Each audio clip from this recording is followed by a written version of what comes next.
예, 오늘 본문은 드로아에서 있었던 일을 중점적으로 다루고 있습니다. 드로아라고 그러면 들어와라고 그러면 이제 들어오시는 거죠. 자, 들어와라고 하면 이제 여기에서 일어났던 일들은 사실 대단히 유명합니다. 그래서 이제 가끔 창건이가 좋은다 그러면 창건이 좋다고 어떻게 되는 줄 알아? 그러면서 이제 제가 이제 옛날에 제가한테 직접 들은 건 아니지만 가끔 교회에서 예배 시간에 자는 사람들한테 이제 협박용으로 사용되는 본문이기도 했죠. 자, 근데 이제 우리가 이번에 살필 내용은 이제 드로아에 오기까지의 과정을 한번 살펴보려고 합니다. 먼저 이제 19장은 바울의 3차 사역을 중점적으로 다루는데 그 중에서 에베소에서 그가 3년을 있으면서 일어났던 일들을 크게 두 가지 정도로 이야기를 합니다. 우리가 지난주에 살폈던 것은 에베소에서 일어난 이제 소동인데 에베소는 지금도 마찬가지입니다. 지금도 에베소 지역을 가면 아주 커다란 경기장, 연극 공연장 같은 것들이 있습니다. 지금도 그곳에 가는 그리스도인들은 거기에 가서 무대에 올라가서 찬양도 하고 그렇게 하기도 하는데요. 그 에베소 극장에서 있었던 이 폭동 사건은 아마 에베소 사역에서 거의 마지막쯤에 일어났던 일로 여겨집니다. 19장 22절을 보면 이 소요가 일어나기 전에 자기를 돕는 사람 중에서 디모데와 에라스도 두 사람을 마게도냐로 보냈다라고 하고 있고 자기는 아시아에 얼마 동안 더 있었다고 기록을 합니다. 고린도전서 16장에 가면 왜 그러면 디모데를 아리스타고를 보냈느냐 했을 때 고린도전서 16장에 가면 무슨 얘기가 하냐면 고린도 사람들에게 헌금을 준비시킵니다. 왜냐하면 예루살렘 교회가 많이 힘들었기 때문에 예루살렘 교회를 위한 헌상을 준비시키기 위해서 보낸 것으로 보여집니다. 그러면서 이제 그러한 연보들을 나중에 마게도냐로 가지고 와서 이제 예루살렘으로 가려고 한 것이죠. 그러면서 8절 고린도전서 16장 8절에 보면 에베소에 오순절까지 에베소에 머물겠다고 말합니다. 오순절은 올해 오순절은 며칠이냐면 5월 19일입니다. 5월 19일, 올해 5월 19일 그걸 우리 이제 개신교회에서는 성령 강림 주일로 지키는데요. 올해 5월 19일이고 그러면 이 에베소에서 이 소동이 있었던 때는 언제냐면 에베소에서 아데미 축제가 일어나는 그런 축제는 3월 혹은 4월 그쯤에 요때쯤 요 어간에 일어나는 일들이란 말이에요. 그런 일이 있고 난 다음에 지금 사도 바울은 에베소에서 어디로 가느냐 마게도냐로 가기 위해서 고린도후서 2장에 보면 에베소에서 드로아로 배를 타고 갔다고 이제 학자들은 주장을 합니다. 에베소에서 드로아는 지도상으로 보면 북쪽에 있는 것인데 어떤 신학자는 배를 타고 그곳으로 갔다고 그래요. 그러면서 고린도후서 2장 12절 13절에 보면 이렇게 말합니다. 내가 그리스도의 복음을 위하여 드로아에 이름에 주 안에서 문이 내게 열렸으되 내가 내 형제 디도를 만나지 못함으로 내 심령이 편하지 못하여 그들을 작별하고 마게도냐로 갔다 이렇게 얘기를 합니다. 그러니까 이제 드로아로 오기까지의 과정을 잠깐 살펴보면 그렇다는 거예요. 에베소에 있을 때에 예루살렘을 위한 헌금을 준비시키기 위하여 디모데와 아리스타고를 먼저 보냈고 거기에 또한 디도가 고린도에서의 소식을 가져오기 위하여서 만나려고 했는데 드로아에서 디도를 못 만나서 사실 드로아에 그때 도착했을 때에 전도에 열린 문, 전도하기가 참 좋았는데 고린도의 소식이 너무 궁금하고 염려가 돼서 드로아에 있지 못하고 올라갔다 하는 거예요. 그리고 나서 이제 어떻게 되느냐, 마게도냐로 올라가가지고 사역을 합니다. 마게도냐는 2차 사역 때 중심적으로 사역했던 곳이죠. 거기에는 빌립보, 데살로니가, 베레아 같은 곳이 있었고요. 로마서 15장 19절에 보면 일루리곤까지 간 것으로 보이는데 어떻게 해서 가느냐? 여러분 지도를 잘 모르잖아요. 그 위쪽에 에그나티아 가도라는 게 있어서 그 끝까지 가서 서쪽으로 로마를 향해서 끝까지 가서 그 끝에서 북쪽으로 가면 일루리곤이 나옵니다. 아무튼 이 지금 예루살렘에서부터 일루리곤까지 갔다고 하는 로마서의 말씀을 따라서 보면 사도 바울이 얼마나 열심히 부지런히 전했느냐를 알 수가 있고, 그리고 난 다음에 오늘 2절에 보면 헬라에 이르렀다 이렇게 말하죠. 2절에 보면 마게도냐로 갔고 그 지방으로 다녀가 여러 말로 제자들에게 권했다. 그러고 나서 헬라에 이르렀다라고 했을 때 이 헬라는 아가야 지방, 이 아가야라고 하는 지방 중심 도시는 아테네와 고린도, 특별히 고린도는 1년 6개월을 머물렀기 때문에 고린도를 중심으로 해서 이 헬라에 머물렀을 것으로 여겨집니다. 그럼 이때 왜 이렇게 길게 얘기하느냐 하면 이 에베소에서부터 시작해가지고 헬라에 이르기까지 헬라에서 한 석 달을 머물렀는데 이때에 어떤 일이 일어나느냐 하면 바울의 중요한 4대 서신이라고 하는 성경, 신약 성경들이 기록됩니다. 바울의 4대 서신들은 그러면 뭐냐 하면 로마서, 갈라디아서, 고린도 전후서죠. 고린도전서는 언제 기록되느냐 하면 에베소로 보낼 때에 아마도 디모데를 에베소로 보낼 때, 에베소에서 고린도로 보낼 때에 기록된 것 같습니다. 그 시기를 따지면 아마도 에베소의 아데미 소동이 벌어지는 때니까 3월쯤, 그러니까 57년 봄쯤으로 사람들은 예상을 합니다. 그때 고린도전서가 기록되고 마케도냐에서 57년 여름, 가을을 보내는데 이때 고린도 후서를 작성을 합니다.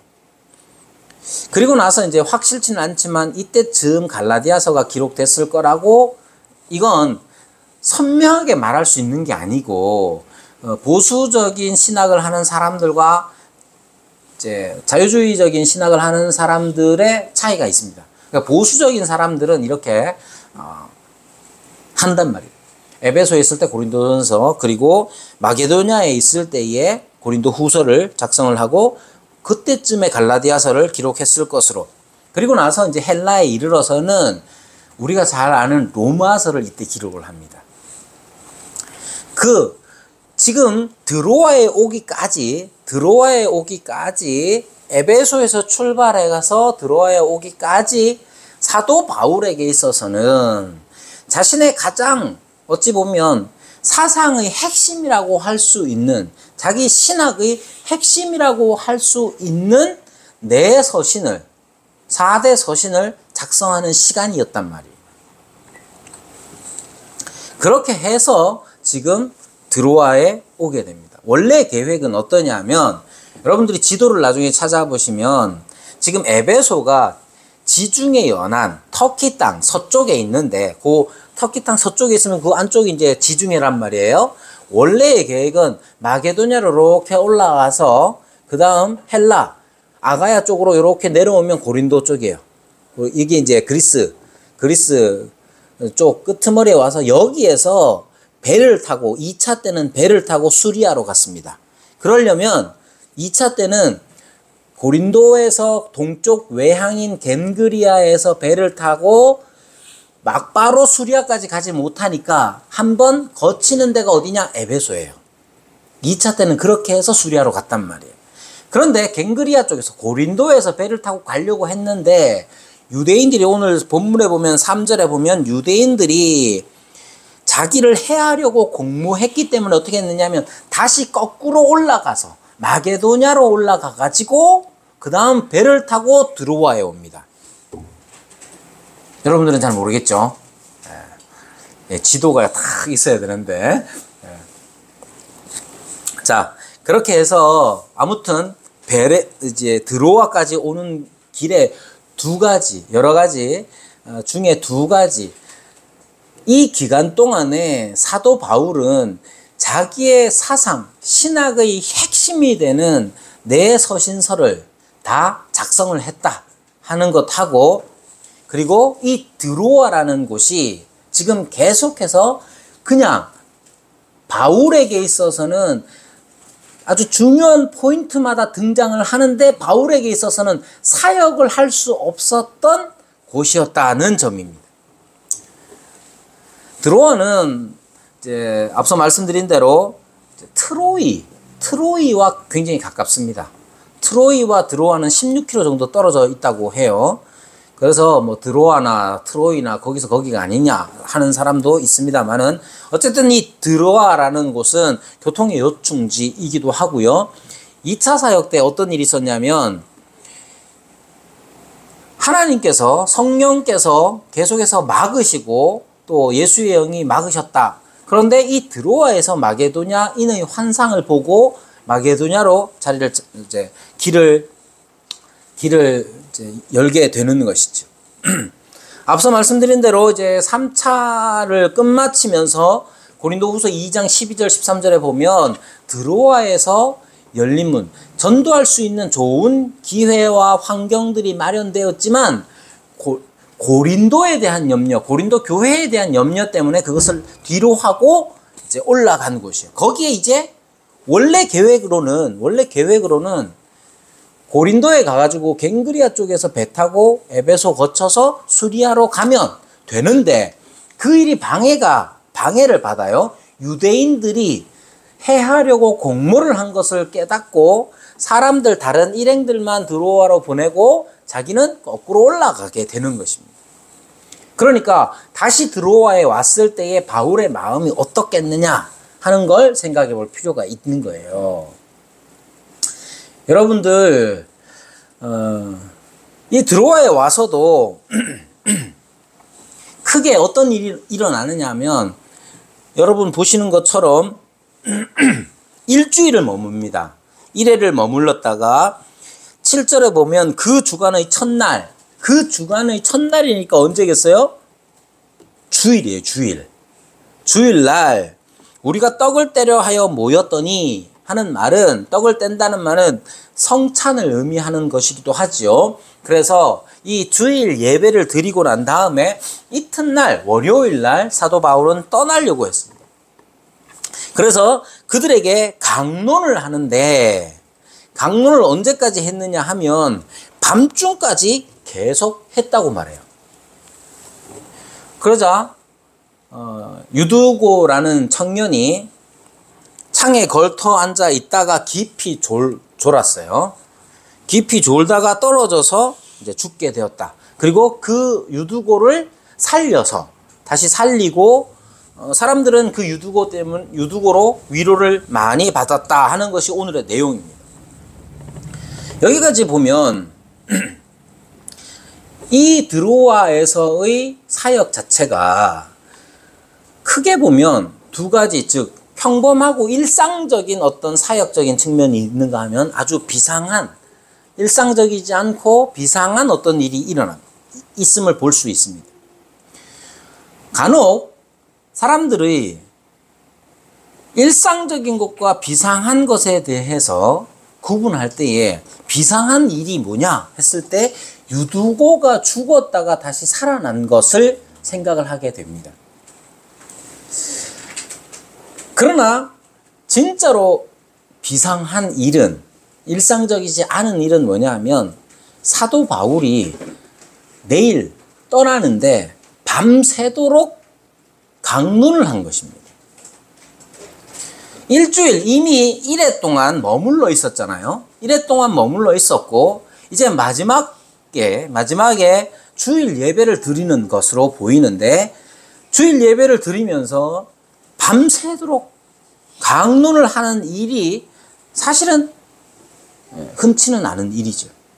유두고가 죽은 것도 혹은 유두고가 다시 살아난 일도 사실은 흔한 일은 아니지만 우리의 기준에서 볼 때의 흔한 일은 아니지만 사도행전의 기록을 따르면 많은 사도행전의 기록에 따르면 어떤 사람이 병이 들었을 때에 사도 바울의 손수건을 대는 일만으로도 병이 고쳐지는 역사가 있었기 때문에 유도고가 다시 살아나는 일 자체는 그렇게 이상한 일은 아니에요. 더 이상한 일은 사실 사도 바울이 밤새도록 그들에게 강론한 일이에요. 다음날 떠나야 되는데 떠날 때에도 배 타고 떠나는 게 아닙니다. 뒤에 보면 13절에 보면 우리는 앞서 배를 타고 앗소에서 바울을 태우려고 그리로 갔다. 앗소로 갔는데 앗소까지 바울은 걸어가기로 작정을 합니다. 그러니까 여러분들이 드로아가 어딘지 앗소가 어딘지 지금 잘 모르겠지만 가까운 거리는 아닐 거 아니에요. 놈들 배 타고 가는 거리니까. 그 먼 거리를 이미 사도 바울은 걸어가겠노라 작정을 하고 있었어요. 그 다음날 이제 앗소까지 걸어가야 되는데 지금 사도 바울은 밤새도록 말씀을 전하고 있다는 거예요. 이것이 우리가 함께 생각해 볼 핵심적인 문제입니다. 일반적으로 우리는 이해할 수 있습니다. 왜? 앞서 말씀드린 대로 드로아에 대한 아쉬움 때문에 그렇게 할 수 있습니다. 이전에 드로아는 계속해서 그냥 지나쳐가는 곳이었어요. 처음 사도행전에 등장했을 때도 마게도냐로 가는 결정적인 순간에 드로아가 있었죠. 그렇기 때문에 마게도냐인의 환상, 와서 우리를 도우라 하는 그 환상을 보고 하나님 이것이 과연 무슨 뜻입니까? 하나님께 뜻을 구하고 그 뜻을 따라서 드로아에서 마게도냐로 넘어갑니다. 두 번째 말씀드린 것처럼 에베소에서 마게도냐로 가는 그 길에 이 드로아에 들렀습니다. 그때 상황적으로 보면 전도할 수 있는 좋은 기회가 주어졌음에도 불구하고 고린도에 대한 염려 때문에 그는 그냥 갈 수밖에 없었어요. 이번에도 사실은 계획이 되어 있지는 않았지만 예루살렘으로 가는 길에 원래 계획대로 한다면 갱그리아 쪽에서 배 타고 에베소 잠깐 거쳤다가 그 다음 수리아로 가면 되는데 그게 유대인의 음모 때문에 망쳐짐으로써 이 드로아에 와 있던 것이. 따라서 하나님께서 내게 기회를 주셨구나. 그동안 계속 지나갈 수밖에 없었던 이곳에 하나님께서 기회를 주셨으니 여기서 최선을 다해서 복음을 전하자. 그렇게 주의 말씀을 밤새도록 강론했을 수도 있습니다. 다 맞는 얘기예요. 그러나 한 가지 생각해 볼 것은 사도 바울이 왜 이렇게 했느냐 했을 때 사도 바울이라는 사람이 가지고 있는 특징, 아니 어쩌면 사도 바울만이 아니라 우리가 위대한 사상가라고 불리는 사람들이 가지고 있는 특징이 여기에도 나타날 수 있다는 것이죠. 예를 들면 이런 거예요. 임진왜란을 앞두고 10만 양병설을 주장한 사람이 있죠. 누구예요?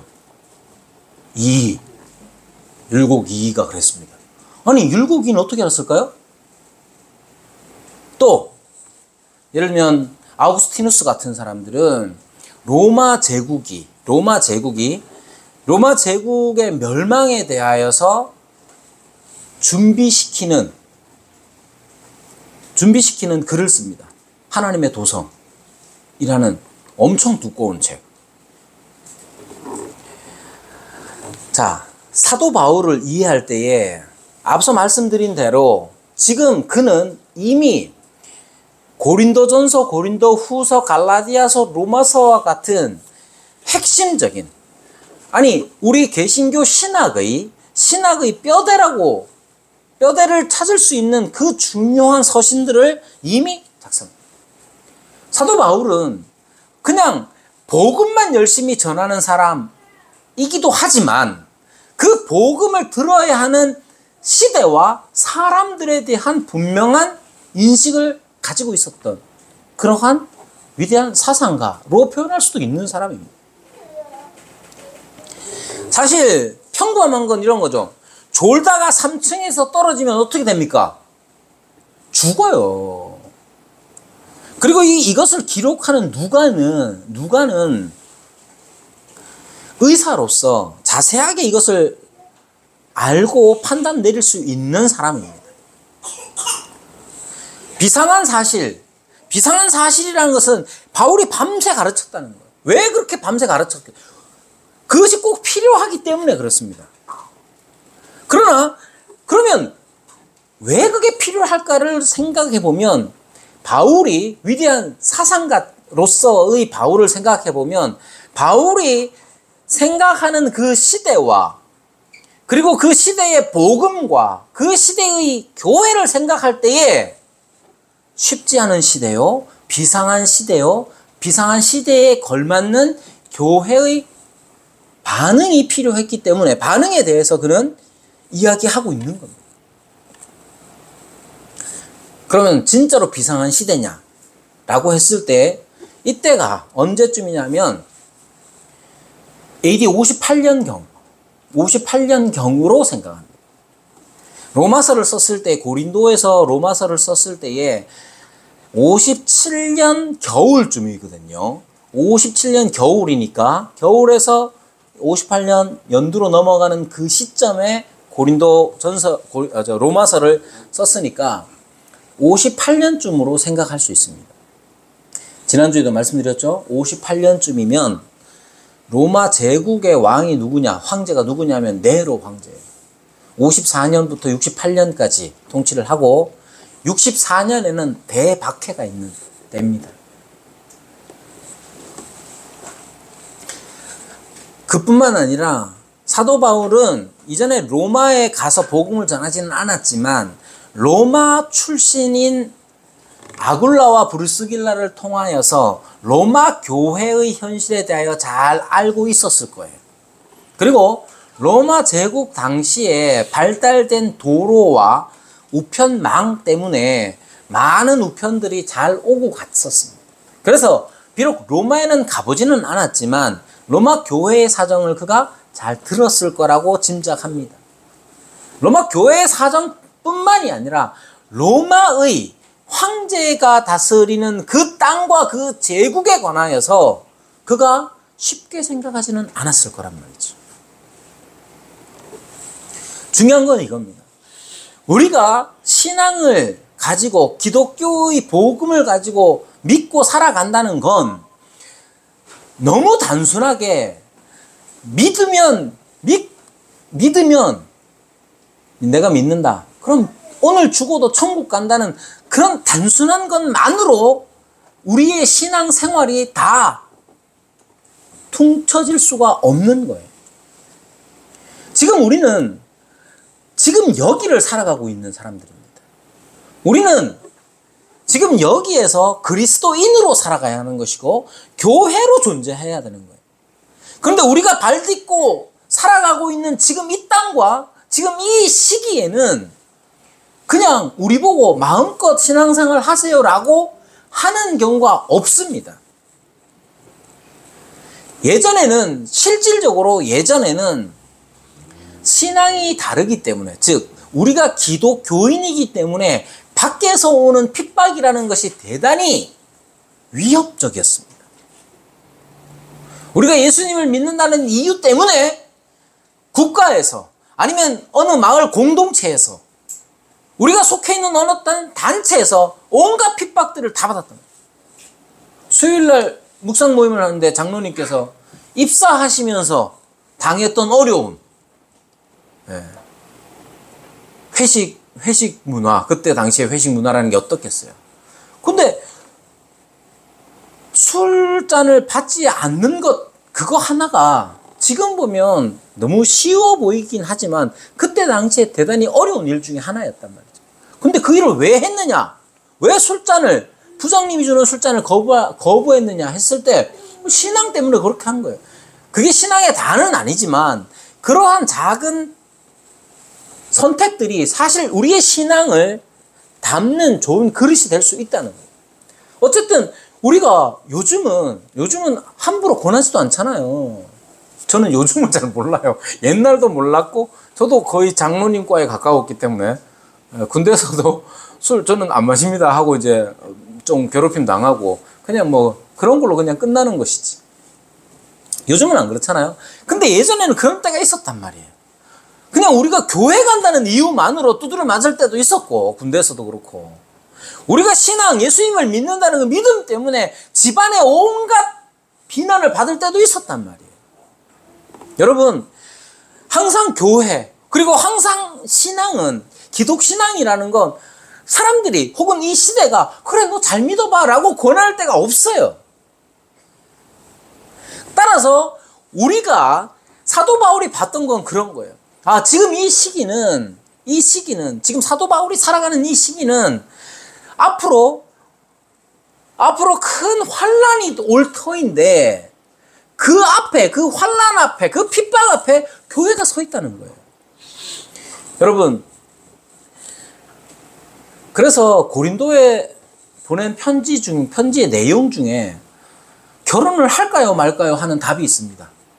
여러분, 결혼을 해야 됩니까 안 해야 됩니까? 거기 뭐라고 말하느냐면 안 하는 게 좋다. 안 하는 게 좋다. 왜 안 하는 게 좋다? 임박한 환란 때문에 그렇다. 이렇게 얘기해요. 그래서 그 임박한 환란이 뭐냐라고 했을 때 자꾸만 예수님께서 재림하시는 그것만 생각을 해요. 그것만 생각해요.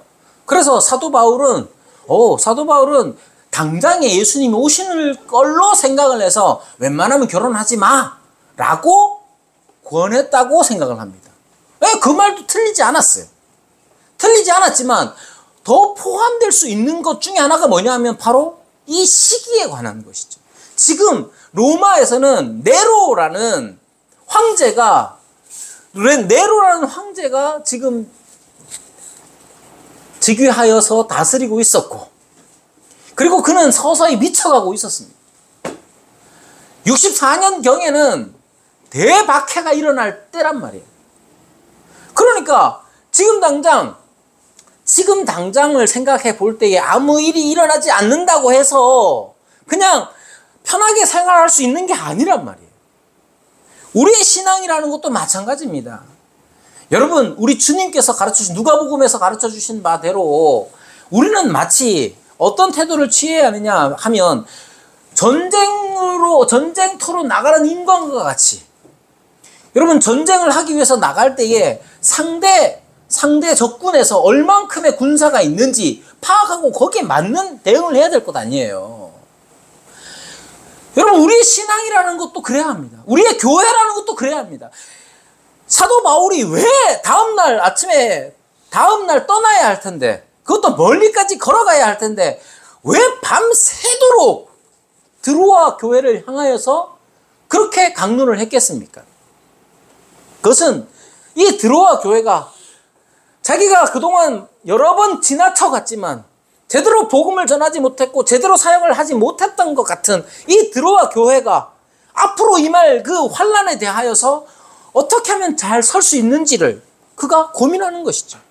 지난주에도 봉독해 드렸지만 여기에서 떠나서 밀레도에서 에베소 장로들을 초청해서 마지막 고별 설교를 합니다. 거기에 뭐라고 말합니까? 29절에 내가 떠난 후에 사나운 이리가 여러분에게 와서, 사나운 이리가 지금 으르렁거리고 마치 삼킬 자를 찾는 우는 사자와 같이 지금 교회가 그 위기 가운데 있다는 인식 때문에 사도 바울은 밤새도록 복음을 전하는. 여러분, 여기서 우리가 배워야 하는 게 무엇이겠습니까? 우리가 깨달아야 하는 것, 그것은 지금 우리도 마찬가지예요. 우리는 어쩌면 지금 젊은 사람들, 지금 우리 아이들, 우리 창건이가 자라나서 기독교 신앙을 가지고 자라나서 겪게 될 어려움들 중에는 장로님이 겪었을 그런 어려움들은 거의 없을 거예요. 요즘은 저는 술 안 마셔요. 저는 우리 아들들이 대학을 갈 때 걱정을 많이 했거든요. 몰라 뭐 지금 어떻게 사는지 나도 잘 모르지. 나도 잘 몰라. 미나가 뭐 대학 대전에서 어떻게 노는지 내가 어떻게 압니까? 보고도 안 하는데. 나는 몰라요. 근데 혼자 우리 아들을 대전으로 보내면서 걱정했던 것 중에 하나는 그거예요. 세속의 문화 속에 빠져서 우리 아들 걱정돼가지고 물어봤거든요. 야, 뭐 술도 하고 그러냐 그랬더니 지 말로는 안 한다 하더라고요. 지 말로는 확인할 길이 없잖아. 그래서 요번에 농담 삼아, 이건 농담입니다. 내가 드론을 샀는데 아들이 왜 샀냐고 묻더라고. 내가 너를 감시하기 위해서다. 항상 띄워놓고. 그렇게 할 수는 없잖아요. 근데 이제 우리 아들이 그런 말을 하더라고. 자기 안 그렇다. 그렇게 얘기를 해서 이제 믿어주기로 했습니다. 근데 우리 아들이 지금 대학생으로 지내면서 혹은 군대에 가서 지내면서 겪게 될 어려움들에 관하여서 이야기할 때에 저나 장로님이나 혹은 김영애 권사님이 교회 다니면서 겪었던 그런 어려움들은 아마 없을지도 몰라요. 우리 교회도 마찬가지죠. 그러나 그렇다고 해서 모든 어려움들이 다 사라졌느냐? 그렇지 않습니다. 새로운 어려움들, 새로운 위기들, 그것들이 항상 시대마다 있습니다. 소위 말하는 시대 정신이라는 게 있잖아요. 그 시대 정신이라는 게 과연 기독교적인 게 과연 얼마나 있겠습니까?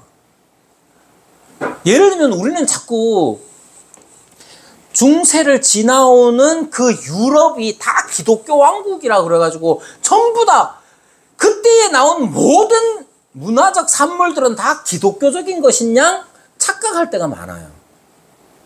그렇지 않습니다. 버트란트 러셀의 철학책을 보면 맨 처음에 나오는 내용이 그거예요.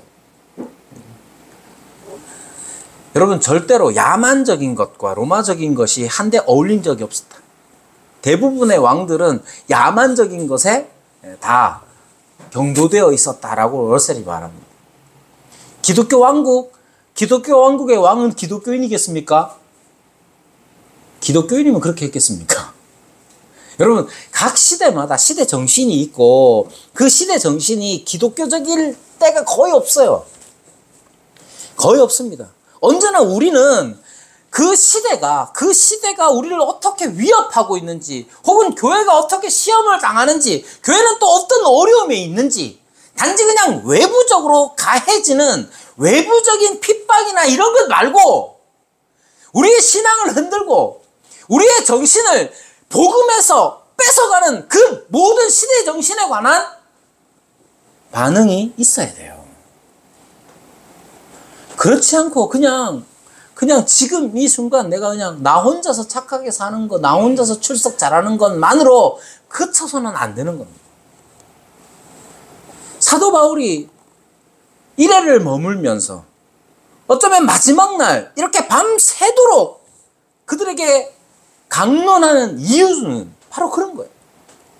에베소 장로들에게 했던 것처럼 자기가 떠난 후에 사나운 이리가 그들을 물기 위하여, 잡아먹기 위하여 닥칠 텐데, 그런 현실에 대한 인식, 시대에 대한 분명한 인식을 가지고 사도 바울은 드로아에서 복음을 전했던 거예요. 그리고 그렇기 때문에 우리에게도 그게 필요한 거예요.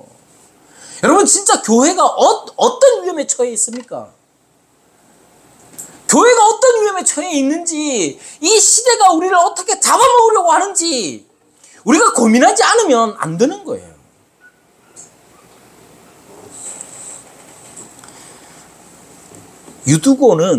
유두고라는 청년은 아마도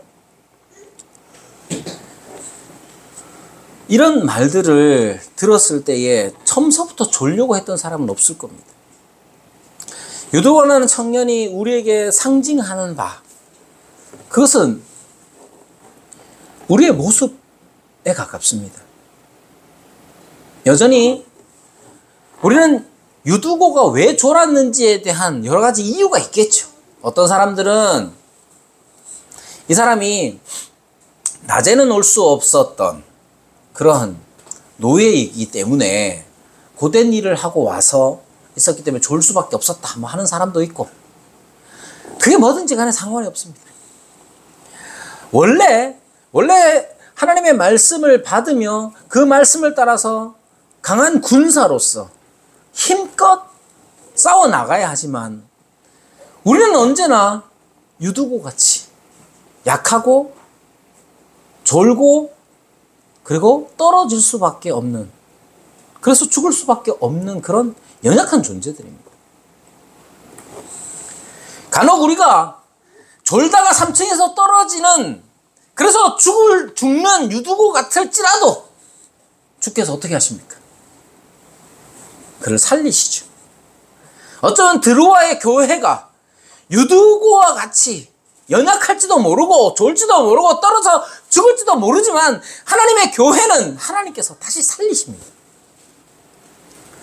우리는 우리가 해낼 수 있다는 이 자신감에 의지하는 것이 아니라 여전히 연약하고 죽을 수밖에 없는 그런 자들이지만 하나님의 은혜와 능력이 우리를 다시 살리신다는 사실을 깨달아야죠.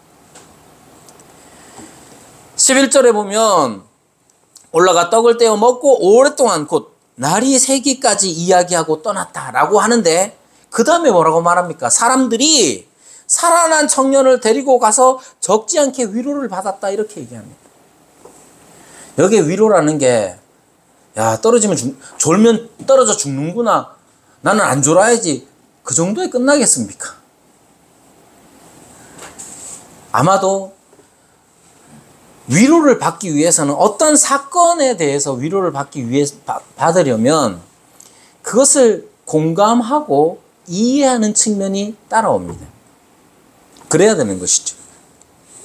아마도 여기에 적지 않은 위로라 하는 것은 바울의 전체적인 사역일 테죠.